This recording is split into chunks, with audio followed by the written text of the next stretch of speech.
Revistas Espíritas.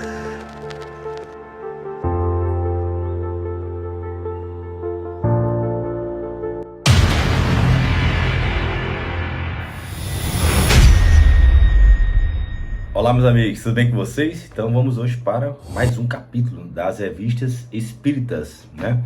Lembrando que estou trazendo para vocês aqui o que eu achei mais interessante nas Revistas Espíritas, mas não substitui a leitura delas. Então quem tiver tempo e puder ler por completo, eu sugiro, que tem muita coisa bacana. Mas quem não tiver, segue aqui.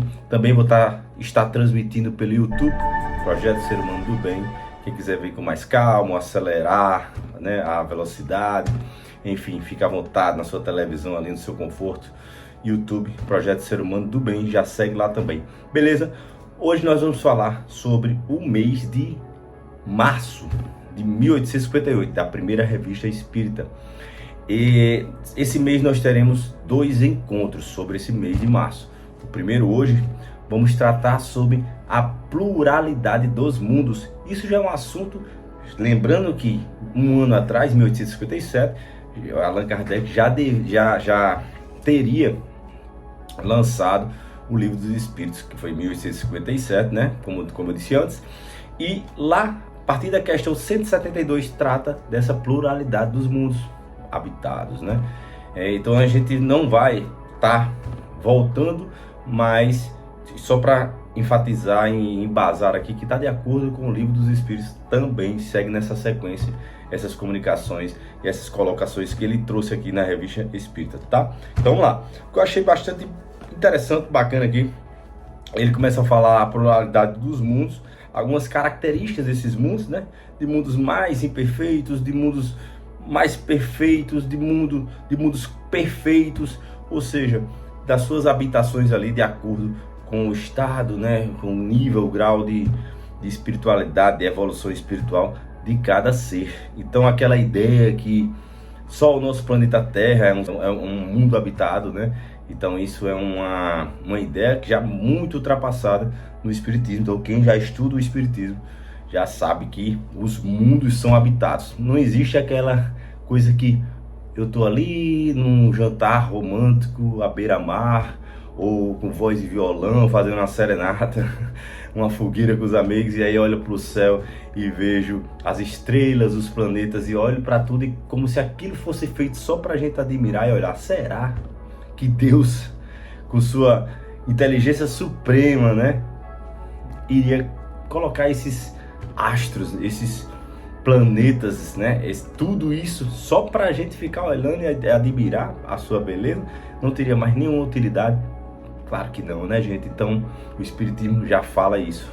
Os planetas, todos eles são habitados, né? O problema é que a gente espera tudo de acordo com a gente, com o nosso parâmetro. A régua somos nós. Ah, se lá não tem água, então não dá para existir um humano lá. Se lá não tem tal elemento da tabela periódica, então não dá para existir um ser humano. Mas quem disse que esses seres que habitam lá necessitam, né, dessa forma física da gente? A gente sabe que não é assim. Cada planeta tem sua estrutura para receber aqueles que ali se adaptam e vice-versa, né? Todo o mundo, o universo é muito bem dirigido e perfeito. Tá, então vamos lá. Vamos falar um pouco sobre isso depois dessa breve introdução.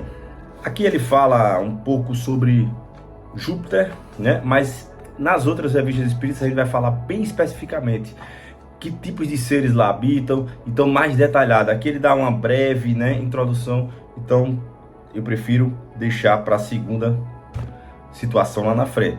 Ele fala de algumas características de planetas que podem ser habitados por espíritos de terceira ordem, né, espíritos de segunda ordem, dá alguns exemplos que se encaixam no nosso planeta, como Marte, Júpiter, ele cita alguns, então seria interessante vocês lerem isso. Mas vamos para o que interessa. Vamos lá, então vamos começar a ler aqui um pouco sobre o que é que ele fala de alguns planetas. Está restrito aqui ao nosso sistema solar, certo? Então ele começa falando que o planeta menos adiantado do que a Terra, ele começa a falar por Marte. Então vamos lá. Segundo os espíritos, Marte seria ainda menos adiantado do que a Terra. Então iniciou a conversa com Marte. Ali os espíritos parece pertencer quase que exclusivamente à nona classe, a dos espíritos impuros. E aí no começo desse capítulo ele fala sobre como seriam esses espíritos, né, na sua questão de caráter, de índole, né, ainda muito pouco desenvolvidos, muito animalizados, né, ou seja, inferior espiritualmente aos espíritos, inclusive daqui do nosso planeta, tá? Então seria Marte um planeta menos adiantado do que a Terra.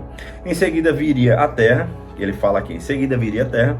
A maioria de seus habitantes pertencem incontestavelmente a todas as classes da terceira ordem e uma parte insignificante às últimas classes da segunda ordem. Os espíritos superiores de segunda e de terceira classe aqui desempenham, por vezes, missões de civilização e de progresso, mas constituem exceção. Então ele faz aqui um breve resumo dos espíritos que aqui habitam no nosso planeta, né? São espíritos ainda imperfeitos, né? E se misturam de terceira ordem e de segunda ordem.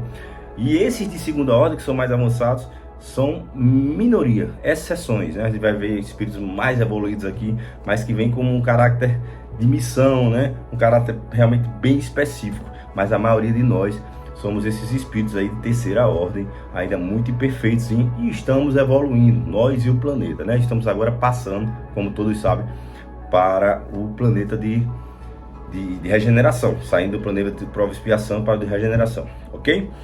Então, voltando, Marte, em relação ao grau de adiantamento, Marte, depois Terra, e agora ele vai falar os demais planetas. Mercúrio e Saturno vêm depois da Terra. A superioridade numérica dos bons espíritos lhes dá preponderância sobre os espíritos inferiores, do que resulta uma ordem social mais perfeita, relações menos egoístas e, consequentemente, condições de existência mais felizes. Ou seja, já é um planeta, um mundo mais adiantado do que o nosso. Então, depois eu vou botar um esqueminha aí para vocês dizendo essa sequência. Então, isso foi muito curioso, muito bacana, né? A Lua e Vênus são mais ou menos do mesmo grau. Olha só. A Lua e Vênus são mais ou menos do mesmo grau. E sob todos os aspectos, mais adiantados que Mercúrio e Saturno. Em seguida, mais adiantado do que agora os outros que eu falei, a Lua e Vênus. Urano e Netuno seriam ainda superiores a estes últimos. E a gente vai ver agora aqui o mais adiantado de todos, o planeta mais adiantado que nós temos aqui é Júpiter, tá? Então, vamos lá. É de se supor que os elementos morais desses dois planetas, que a gente está falando, Urano e Netuno, ainda antes de falar de Júpiter, sejam formados das primeiras classes da terceira ordem e de grande maioria de espíritos da segunda ordem. Ou seja, nós aqui estamos na terceira ordem, mas ainda abaixo, né, nessa escala. Eles lá, pouquíssimos têm a terceira ordem, só aqueles que estão lá acima, já passando para a segunda ordem, e a maioria dos espíritos ali que habitam já são de segunda ordem, ou seja, já indo em direção à primeira ordem, espíritos puros que não reencarnam mais, né?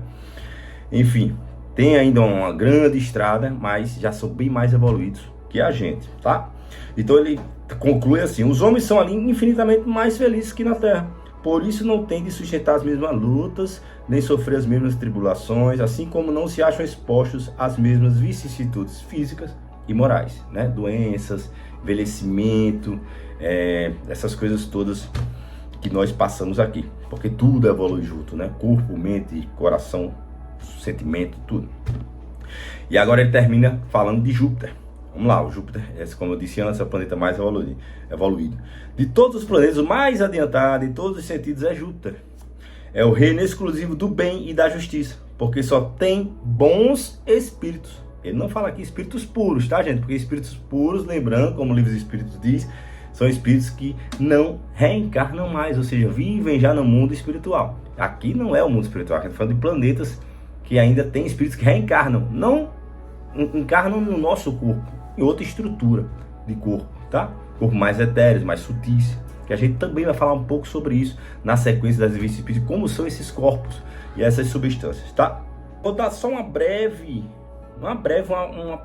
pimentada aqui, só um aperitivo, pra gente depois a gente vai saber mais detalhes sobre Júpiter. Mas ele fala aqui: a conformação do corpo é mais ou menos a mesma que aqui, mas é menos material, menos denso e de um peso específico muito pequeno. Enquanto nós rastejamos penosamente na Terra, o habitante de Júpiter se transforma de um a outro lugar, deslizando pela superfície do solo, quase sem fadiga, como o pássaro no ar ou o peixe na água, sendo mais depurada a matéria de que é formado o corpo, dissipa-se após a morte, sem ser submetida à decomposição pútrida. Ou seja, não passa por esses processos, né, de composição do corpo depois que morre. Não é um corpo tão pesado, tão denso como o nosso. Então é outra estrutura de corpo, tá? E ele continua falando sobre Júpiter bastante, mas como eu disse, lá na frente a gente vai falar mais especificamente de Júpiter, de habitantes que inclusive que moram lá, que entram em contato com Allan Kardec, né, em espírito, e bate esse papo todo e fala, inclusive desenham como seriam as moradias lá, as casas. Bem bacana isso, hein, gente? Então, concluindo, é muito curioso essa sequência aí, né, de quais planetas seriam mais adiantados. Realmente, no Livro dos Espíritos, na questão 188, eu falei que desde a questão 172 fala dos mundos, né? Mas na questão 188 explica bem isso aí, mas aqui ele, na Revista Espírita, falou mais ainda de mais planetas, então agregou, tá? Na questão 188, ele fala que inclusive o volume e a distância do Sol não tem nenhuma relação necessária com o grau de adiantamento dos mundos, pois parece que Vênus é mais adiantado que a Terra e Saturno menos que Júpiter. Então a gente faz um apanhado aí quais desses planetas. Eu vou botar esse esqueminha aqui no final para vocês entenderem quais planetas seriam mais adiantados. E lembrando, todos os planetas vão evoluindo e não param. Inclusive o planeta Terra, repito, está nesse processo de transformação, ok? Então vamos lá, na questão 188, ele fala, eu vou ler rapidamente para concluir esse assunto, e no segundo encontro, na segunda parte de março de 1858, a gente vai falar sobre a fatalidade e os pressentimentos. Eu achei bem bacana também, mas hoje a gente vai parar por aqui pela pluralidade dos mundos, tá? Eu vou só concluir com a questão 188 do Livro dos Espíritos, que fala sobre isso que a gente acabou de ler aqui. Segundo os espíritos, de todos os globos que compõem o nosso sistema planetário, a Terra é um daqueles que os habitantes são os menos avançados, física e moralmente. Marte seria ainda inferior, como a gente tinha visto, e Júpiter o mais superior em relação a todos. O Sol não seria um mundo habitado por seres corporais, mas um local de reunião dos espíritos superiores, que de lá irradiam seus pensamentos para outros mundos, que dirigem por intermédio dos espíritos menos elevados, transmitindo-os a estes por intermédio do fluido universal. Como constituição física, o Sol seria um foco de eletricidade. Todos os sóis podem estar numa situação idêntica, tá? Então ele fala e continua falando aqui sobre isso tudo e conclui. Então também dei uma leidinha que é bastante grande aqui, a 188, mas eu quis realmente trazer o que a gente acabou de ler aqui, da questão do grau de adiantamento dos planetas. Ok? Então, até a próxima, um grande abraço. Vou soltar para vocês aí o esqueminha de qual planeta é mais adiantado, para que fique entendido. Grande abraço a todos. Então vamos lá, do menos adiantado ao mais adiantado. E primeiro vem Marte, seria o planeta menos adiantado do nosso sistema solar. Na sequência, o planeta Terra. Depois, Mercúrio e Saturno em igualdade. Em seguida, a Lua e Vênus. Logo após, Urano e Netuno em igualdade. E por último, temos Júpiter, que seria o planeta mais adiantado moralmente e fisicamente do nosso sistema solar. Esses são os planetas citados aqui na Revista Espírita de 1858, no mês de março.